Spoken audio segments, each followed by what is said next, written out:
జై గురుదేవదత్త.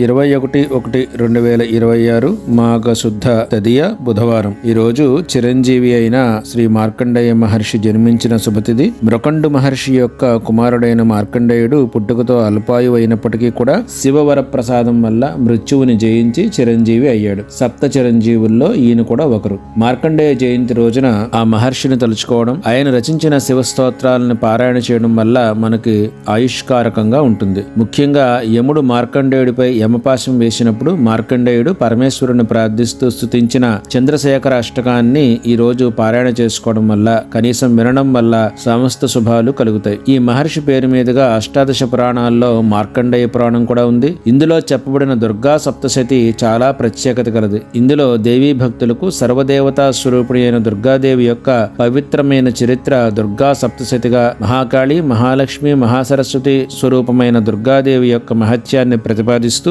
13 అధ్యాయాలలో 700 శ్లోకాలలో వర్ణించడం జరిగింది. చండీ హోమాలకి, చండీ పారాయణకి ఇదే మూలం. అంతేకాక మన్వంతర వర్ణన కూడా విస్తృతంగా కలిగిన పురాణం మార్కండేయ పురాణం. జై గురుదేవదత్త.